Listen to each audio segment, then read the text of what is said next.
नमस्कार दोस्तों। साल था 2025 और तारीख थी 7 नवंबर दोपहर के करीब 12 बजे। जैसे हम लोग प्रयाग जंक्शन से इलाहाबाद संगम की तरफ रवाना होते हैं, देखते हैं कि बहुत सारी नावों का जखीरा इलाहाबाद संगम पर लगा हुआ है। हम और हमारा दोस्त जैसे ही इलाहाबाद संगम पर पहुंचे, वैसे देखते हैं कि बहुत सारी नाव नदी में कोलाहल करते हुए एक तरफ से दूसरी तरफ आ जा रही हैं।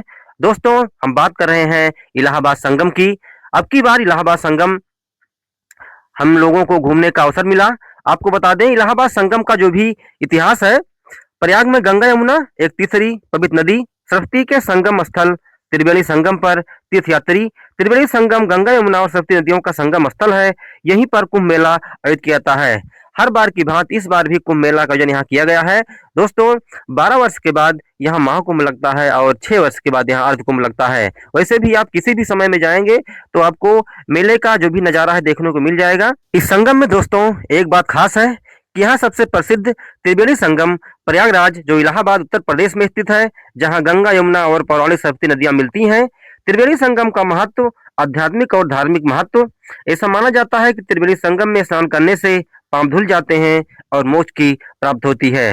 हम दोस्तों जो नाव बुक किए थे, जो नाव चालक था हमें बता रहा था कि यहाँ का इतिहास क्या है और कहाँ से नदियां आके यहाँ जो है ज्वाइन होती हैं और इसकी खूबसूरती को बढ़ाती हैं और इसकी धार्मिक और सांस्कृतिक जो धरोहर है हमारे इंडिया की, उसको भी बिखेरती हैं।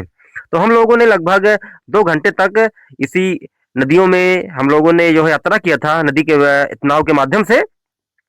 और प्रयागराज जो पूर्व में इलाहाबाद नाम आप लोग जानते हैं कि समय समय पर जो सरकार के पास ये राइट रहता है कि आप किसी भी शहर का नाम चेंज कर सकते हैं। तो पहले इसका नाम इलाहाबाद था और बाद में जो है इसको प्रयागराज किया गया। तो इसमें त्रिवेणी संगम जैसा आप जानते ही हैं गंगा यमुना और पौराणिक सरस्वती नदियों का पवित्र स्थल है। यहाँ हिंदू धर्म का प्रमुख तीर्थ स्थल भी है, जहाँ 12 साल में कुंभ मेला और यहाँ मटमैली गंगा और नीली यमुना का भी जल स्पष्ट रूप से अलग देखा जा सकता है, जबकि सरस्वती को अदृश्य माना जाता है। लोग वहां बताते थे, जो भी स्थानीय लोग वहां मिले बोलते हैं कि जो सरस्वती नदी है वो यहीं से जो है निकली है और यहीं ही जो है विलुप्त हो जाती है। नदियां गंगा यमुना और यहाँ आकर मिलती हैं, ऐसे ही पवित्र संगम को हम प्रयागराज मानते हैं। धार्मिक महत्व के रूप में इसे मोक्ष प्राप्त करने का भी स्थान बताया जाता है और जहाँ नाव के जरिए पहुंचा जा सकता है। और यह प्रयागराज शहर से लगभग 7 से 8 किलोमीटर दूर स्थित है। संगम के पास ही ऐतिहासिक अकबर का किला और अक्षयवट भी स्थित है। हम लोगों ने अक्षयवट का भी दर्शन किया था। संगम पर जाने का समय सुबह 5 बजे से शाम 7 बजे तक होता है। नाव की सवारी का भी लुत्फ लिया जा सकता है, जैसे हम लोग नाव की सवारी से जो है गंगा यमुना और सरस्वती तीनों नदियों का संगम जो है देखे थे। और इतनी अविरल और विशाल धारा यहाँ बह रही थी, दोस्तों देख कर ही रूह कांप जाती है। यह स्थान आध्यात्मिक रूप से भी अत्यंत महत्वपूर्ण है। यहाँ करोड़ों की संख्या में लोग आते रहते हैं। बहुत सारे साधु संत आते हैं और यहाँ महीनों तक आश्रय प्रदान करते हैं, रहते हैं।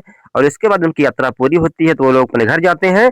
यहाँ की शाम की आरती बहुत भी प्रसिद्ध मानी जाती है। तो फ्रेंड्स, अगर आपको टाइम मिले तो ऐसे दर्शनीय स्थलों का आप भ्रमण जरूर कीजिए। Thank you.